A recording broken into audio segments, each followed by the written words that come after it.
Hey, hello to all. Very welcome to this space of Hecho por Nosotros and Animana. We are so enthusiastic, excited of being all together in order to give another step into this system change. Buenas tardes a todos, muy bienvenidos. Estamos sumamente emocionados, entusiasmados de esta conversación conjunta, transversal, donde estaremos dando un paso más hacia este cambio sistémico basado en modelos regenerativos, en la colaboración, donde la tecnología puede ser esa gran puerta de entrada, esa gran herramienta que, conectada con nuestros valores profundos como seres humanos, eco-human values, valores ecológicos humanos que son universales e inalterables, nos reúnen hoy. So I wanted to start off here. So we entitled our presentation, Theory of Change in Fair Trade, Transition to Sustainable Fashion, and Responsible Consumption. So we wanted to start off this presentation by level setting what a theory of change actually is. So we placed the definition sourced by the UN SDG most recent report, but to frame this, the theory of change is a method that explains how a given intervention or set of interventions is expected to lead to specific development of change, drawing on a causal analysis based on available evidence. So what all of those words are saying is that a theory of change is a framework by which we can define an end goal and define the actions it's going to take to get there. And that involves identifying actions, identifying how we're going to measure those actions, figuring out what challenges we may encounter along the way, and how we're going to mitigate those risks in order to achieve our long-term goal.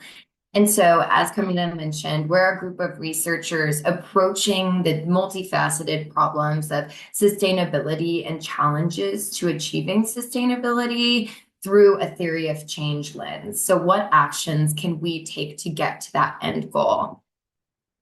Hi everyone, I am Eugenio, and tonight I'm gonna delve into sustainable fashion and ethical consumer behavior. So the core issue on this topic is that increasing overconsumption demands and perpetuates cheaper good at the expenses of both workers and environment, of course. So in this scenario, we have to aim to switch to a global system of production which is environmentally friendly and sustainable on the long term. In this setting, there are two main areas for improvement. First of all, we have big cultural and generational barriers. So, for example, older generation or people with a lower education level tend to not care much about their environmental print when it comes to fashion. And also, the ones that actually do care often find themselves overwhelmed by the complexity of assessing a garment's eco-friendliness. What can we do? Well, there are basically two main solutions. First of all, we can raise awareness among consumers. This could be achieved through partnering with associations and influencers and organizations, and that's exactly what Hecho por Nosotros does. And at the same time, we could engage local communities and small realities that work with sustainable materials such as Animana. And I'm gonna leave the floor to my colleagues. Thank you. Hi everyone, my name is Anjita, and today I'll be presenting on slow fashion in the topic slow fashion in a fast fashion world. All right, let's start the talk with talking about fashion itself. We all love to be dressed well, right? Nowadays, you see something on the runway today, and instantly it's in store next week at an unbelievably lower price. That's fast fashion for you. Fast fashion is a business model designed for rapid production, affordability, and mass consumption. It's like fashion on steroids, super fast, super cheap, and super tempting. But here's the catch: this buy more, pay less model comes at a hidden cost. According to the UN Environment Programme, the fashion industry produces between 2 to 8% of global carbon emissions, textile dyeing being the second largest polluter of water globally. And let's not forget about the human cost. Many workers behind these clothes face poor wages and unsafe working conditions. And what about originality? Well, some fast fashion brands undermine the intellectual property of other brands by making it a habit of borrowing designs from high end labels and independent artists. Now, what if I told you there's a better way? The way is slow fashion. Instead of mass producing cheap garments that fall apart after a few washes, slow fashion focuses on quality over quantity. It's about ethical sourcing, fair wages, and making sure the clothes that you wear don't cost the planet or its people. Likewise, Animana can be taken as an excellent example of slow fashion in today's fast fashion world. And a key player in this transformation is fair trade. Fair trade principles ensure that garment workers and artisans receive fair wages, work in safe conditions, and have access to fundamental labor rights. Transparent supply chains and corporate sustainability commitments are crucial to making fashion not only more ethical, but also more responsible. So, next time you're shopping, ask yourself, is this outfit worth the real price? Because fashion should be about expressing yourself, not exploiting others. Hi all, my name is Olga Tolstaya and I will cover ways how we can achieve sustainable fashion production. Nowadays, modern fashion industry experiences different problems and with significant negative impact on very global aspects like increase of waste, climate change, land degradation, biodiversity loss, cruelty to animals, and unfair working conditions. And in order to tackle this issue, it is important to set a goal which may need to achieve 100% sustainable fashion production in future, allowing to improve environmental, economic, and social aspects. In order to achieve this goal, it is important to use complex methods and sustainable practices at each production level. Use an example of wool fashion, which we can see on the slide.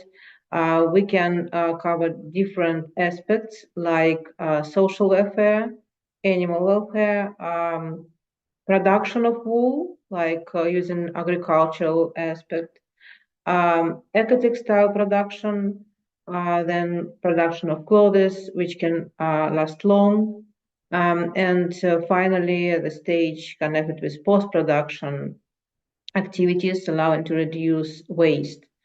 And different aspects are covered by other topics, but I can provide some examples related to animal welfare and sustainable agriculture.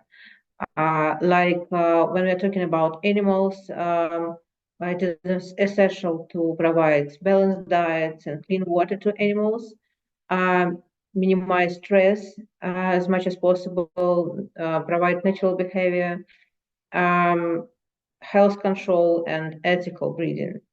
And if we go further about agriculture, we can use different techniques like rotational grazing, multi-species grazing, usage of adaptable breeds, which allow to minimize fertilizers and nutrients in soil, usage of gentle grazes, allowing to grow grass and minimize stress for land, and also planting different plants and legumes. And all these actions can allow to improve soil quality and protect biodiversity on the land.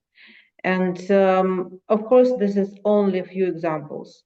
But if we do a systematic approach, apply a systematic approach in each fashion production area and apply sustainable practices in each production line, it will allow to achieve sustainable development goals mentioned on the slide, and also result in positive impact on the environment, society, and local economy. Hello everyone. My name is Rosella Franco. I'll be presenting the topic enhancing indigenous artisan participation in the ethical and digital value chains. So let's meet Maria. Imagine she is an indigenous artisan weaving intricate patterns that tell the stories of her ancestors. Despite her exceptional craftsmanship, Maria struggles to reach markets, wondering why beyond her community and limiting her income and the preservation of her cultural heritage. So, Maria's struggle is shared not just by her, but other countless indigenous artisans. So, barriers like limited market access, digital illiteracy, and exploitation of intermediaries prevent them from achieving this economic self sufficiency. These challenges not only threaten their livelihoods, but also centuries old cultural traditions. What is our long term goal here? We need to achieve fair trade in the fashion industry. So, according to the World Fair Trade Organization, creating opportunities for economically marginalized producers is a key essential for poverty reduction. So, let's think about that and think how can we integrate these indigenous artisans into ethical and digital value chains? There are a lot of tools and actions that we can do to bridge this gap. So, first of all, adopting digital tools is very key. Training artisans to use online platforms to showcase and sell their products globally. Blended traditional techniques with modern designs to appeal to a contemporary market. Building partnerships between artisans and designers. We've been hearing co-creation a lot within this webinar. And also using ICTs for their better advantage, like for digital storytelling and kind of adding added value to their craft. So this is exactly what Hedgeber Nostro's toolkit that we heard earlier, Trish talking about, aims to do, providing training, resources, and collaboration opportunity to artisans to thrive in an ethical and a global digital markets. So imagine a future where Maria's craft is recognized globally, where she can earn a living, a fair living, where indigenous traditions are preserved. That future is possible, but only if we act right now. So let's empower artisans, honor their heritage, and build fairer value chains together. Hi, I'm Giovanni, and as Alison illustrated at the start, I'm here to answer to the question how to measure fair trade success. And to answer this question, it's necessary to have clear the characteristics of fair trade, its market structure, and particularly its hybridity. This hybridity, this complex structure, stems from its origin in a social movement aimed at achieving a specific social objective through the use of market mechanisms, effectively positioning fair trade initiatives as social enterprises. And as it has emerged in the previous presentation, this form of social economy acts as an intermediary between the economy, the politics, and the community. And due to this pluralistic nature, it makes it difficult to isolate as a separate sector or define clear boundaries from the state, the market, and the society. Again, it operates in tension between the market norms of profit, the necessity of the state, and the community values. And of course, such a polyhedral structure requires different indicators to be studied and analyzed. Starting from a market perspective, it's useful to look closely to the classic indicators of economy, to the market share, to the growth of sales, the number of fair trade businesses, and their profitability. And in this sense, fair trade has achieved a remarkable market value of $8 billion in 2024 and projected to expand at a compound annual growth rate of 22% until 2031. As a social enterprise, it's equally important to focus on the results obtained on worker rights, gender equality, and community investment. For example, we all know Nike. was once lambasted from the media for child labor violation, now allows for trade organization to perform unannounced inspection of its supply chain. Another mission of fair trade is environmental sustainability. In this sense, are noteworthy the results achieved in reduced carbon footprint and water and energy consumption. And lastly, considering the interconnected net that connects fair trade to each other aspects of society, should also reward the efforts put in improving the transparency and accountability of the enterprises as well, as the policies introduced by the government to support the fair trade missions. Hi everyone, I'm Elena and I'm an anthropologist, and today I will be talking about some challenges of green job creation in a fair trade and circular economy model from a human-centered perspective. So what are green jobs? Green jobs are jobs created in a circular economy model that focus on reduce, reuse, and recycle. So sustainability is at the forefront, but not only, it also focuses on the worker more. It needs to have a fair income, freedom to express concerns, security in workplace, and also prospects in personal development. However, this might sound good, but there's also challenges to create these jobs. I've identified two of these main challenges from my research, and the first one is the lack of trust. So currently we are in a imperative of economic growth, and circular economy, the idea is that it moves away and focuses on sustainability, but unfortunately it still rarely challenges the imperative of economic growth. Next to this, there's still power relations in these new commodity chains and hierarchies in the workplace, which don't focus on the workers' agency, and they're not mentioned. And third of all, even if there's foreign investment that focuses on sustainability, it usually does not benefit the local community. An example is wind farms created in a village in Greece. The workers were Chinese and investment was all Chinese, and the energy was also leaving the community, so the community did not benefit. So these are examples that create a lack of trust between the workers and made it harder to create green jobs. And the second of all is lack of resources, and this is especially prominent in small and medium businesses. For example, if you have a family-owned restaurant, let's say in Greece, in a small village, you have no money to invest in times of crisis. You have to put your own business and your family first. So in the same case study of the village in Greece, there were presentations from the government to educate the local community on what they can do to be more sustainable with their business. However, because they don't have the resources and the government doesn't provide it, they cannot really achieve these green jobs of sustainability. So there's a lack of grassroots engagement. So yeah, we need to think twice before going into the green job creation. Thank you, everyone. Here I am again. I'm going to present my topic that regards greenwashing. And I want to highlight it because it's a major obstacle that threatens the integrity of fair trade and sustainability.